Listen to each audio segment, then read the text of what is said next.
Warning, what I'm about to share with you are examples of silver price suppression and how those factors very well may fail and come to an abrupt end, leading to a massive silver short squeeze. We'll talk about it as we explore.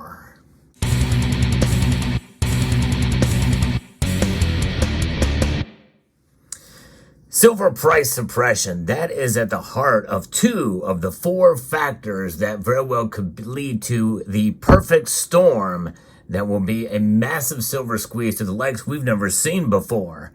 Now, before we talk about that, let's first rewind the clock to 2021 when we had another form of manipulation of a squeeze on silver by the Reddit community and social media everywhere, essentially. I remember I was there at the time when this had occurred. It failed, and it failed miserably. However, the price of silver did go up briefly because of it, but in the end, it just led to higher premiums on silver products when we buy it in physical form like this. It's very difficult to squeeze physical silver. Most of that is done in the markets, in the COMEX and the LBMA and what the ET exchange traded products hold. And there's two big banks I'm going to talk about, two of the biggest factors that are accused of this practice. JP Morgan. JP Morgan has been caught and charged and convicted of silver price manipulation, among the manipulation of platinum, palladium, and gold as well. And manipulation occurs and can occur when the prices go up and down in order to meet the selfish gains of those who practice and who engage in the practice. And in this case, it was a precious metals trading desk at JP Morgan. I documented it well and thoroughly on this channel. However, I have been reluctant to the idea of accepting this notion of silver price suppression. However, I believe there probably some of it is going on because of the amount of paper contracts out there for silver. In other words, the derivatives market, in a sense, can be a suppressive force because essentially it dilutes, based off of the exposure to silver's price, a number of shares that represent each one of these ounces, which numbers in the hundreds for silver, even more so than gold. And gold is trading at near an all-time high, and people feel it's still suppressed.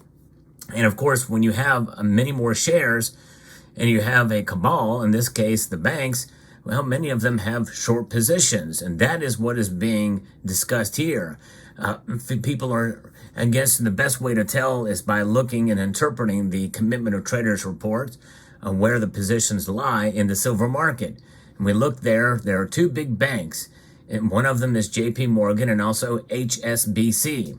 Those two big banks have massive short positions. Naked shorts is what the accusation is. And there are pressure on those shorts as silver's price keeps rising in spite of those short positions. So they're trying to compress it to keep the price down. And the natural market is moving in the opposite direction. And I think there's that push and pull that we've been seeing for quite some time. Now, what would the motivation for these two big banks to keep the price of silver down? I really don't know. They want to make money in the end, I feel, and they can make money on the way up and way down. They have to be a bit more clever about it because they've been caught red-handed by these positions, spoofing. They engage in the RICO statute in order to convict them for this. And so is this something that's occurring now? These massive short positions, naked shorts, which is supposed to be illegal, but they're now a way to cover their tracks, and that means they're going to be caught red-handed. Of course, what happens in this case? Well, that means that the more the price goes up, they're losing money hand over fist, and they're losing it on multiple scales, not just dollar per dollar. It's crazy. Of course, the more of these you lose, the worse off it is because of inflation. But I believe what we are seeing now is a true rally in the silver market, and that this does put pressure on the shorts, no question about it. And what kind of movement into the long positions will some of these big banks take? I don't know. There's one ex-poster here called the Chart Deegan who has pointed some of this out, and I don't necessarily agree with some of the conclusions that they come to, because a lot of people can go crazy, especially in a bull run, and think, okay, well, it's about to just bust wide open. I'm not there yet, and I don't think you should be there either. Why? Well, because we've been burned before on silver and these big run-ups, and typically what happens is the price, it just falls right back down again. Now we have inflation, which is different this time. It's different than it was even in 2011, and to some extent even in 1980. 1980, when the price went up, well, we started to see inflation, but we're kind of there again, but inflation really had nothing to do with silver's price run up to as high as it got back then. That was a cornering of the market by the Hunt brothers, and there were other factors as well too. It was certainly more nuanced than just what the Hunt brothers did. But here we are seeing a case where not only do we have these short positions, assuming that is true, we also have inflation, and we have two big banks that are involved. And some feel, and according to the chart Deegan here, is that both the CEOs of HSBC and JP Morgan are both announcing their departure. And so that's pretty interesting to see. Every dollar of silver rises equals about $800 million of losses for the big banks. So in other words, the amount that they have in their portfolio equals to $800 million. Now, is that big of a loss? Can they sustain those losses? Well, they very well could, but maybe not. Maybe not for so long. And we've been seeing the price of silver continue to be bullish. Even in its downtrends, it's not falling. In fact, we're starting to see right now, as I record this video, and who knows what it's going to be at tomorrow. I noticed that in preparation for this video, the silver market did pull back to below $32 an ounce. But right now, it's just barely above it again. We may start to see solidification of silver's floor at $32. And that's actually a fairly bullish call for me right now, as conservative as I am on the silver price. Every day that passes by where we're above 31 and we reach 32, I think it's a dollar by dollar we're moving on up here, and we're, because it did get up to $32.33 in the prior trading day as its high. So we very well could start to see movement in that direction. And when we see silver stay to $32, that puts even more pressure. A consistent silver price move to the upside is good, especially since we're seeing the gold to silver ratio narrow now to 73 and change.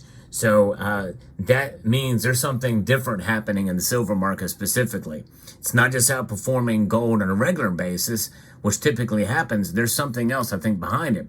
What are the other two factors? Well, in part, they kind of play along. It is two nations that are stacking silver right now in the physical form, which is putting pressure on the LBMA stocks and also the COMEX stockpiles. And that is China and India. China and India, both nations that are accumulating more silver. And you've heard me report on both those nations and what they're doing. In fact, the price of silver in China, which does not include VAT, I actually did ask that question, and some very knowledgeable folks did answer. It does not include VAT. The VAT's value-added tax in the Shanghai Gold Exchange is much higher right now than silver. We're talking about getting close to $36, $37 an ounce. And it's an arbitrage opportunity here. It is crazy to think about what's going on there. I don't know that we've seen that before. And so there's a lot of things going on.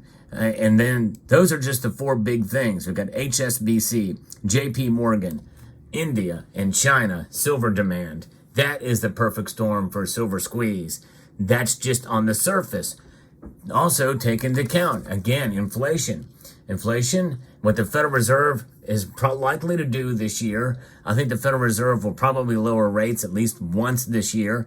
That is probably going to put pressure on the dollar, and that could cause silver to go up and gold to go up. I think it will, even though it's somewhat baked in. I think we're going to see silver rise. That's going to put even more pressure on those short positions. And so all of these factors, and then you've got geopolitical events. Yeah, don't get me started there. And geopolitical events are sort of like the what I would refer to sort of as the adrenaline shot in the silver market, and we've seen that before in gold as well too. But that adrenaline shot could cause silver to shoot up very quickly, and maybe even just stay there, because if that's kind of where the market's headed. However, that could also lead to any kind of pullbacks, which could only bring us back to the previous position where silver was at, meaning psychologically, okay, we're back to kind of square one if that geopolitical event subsides. And but there's just too much going on, and I think overall the sentiment is the market in general is nervous. So there's those things. Those are other, and they're not even included in Big Four. Geopolitical events. There's two other things too, folks, that we have to think about. Fear of a recession. GDP is starting to go down again. Fear of a recession, which definitely very well could affect the precious metal markets. And traditionally, that would mean that probably the silver's price would fall if we have a recession, an actual recession. But the fear of it could cause it to go up in the interim. And so you have that. And then you just have overall economic hardship that's going on. The economy is not good, no matter what anybody says. And it's not just in the United States, which is bad here. Also around the world, more and more debt, and more printing of money, and just a bad situation overall economically. The grand scale, that's the big envelope over all of it.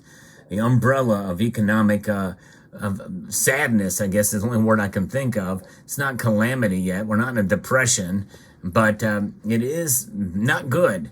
And we don't know how things are going to work out through this election season either. Domestic politics is something else that can contribute to this storm. All those things together very well could lead to a massive silver squeeze, but I think the big four is HSBC, JP Morgan, and Indian demand and Chinese demand. So there you have it.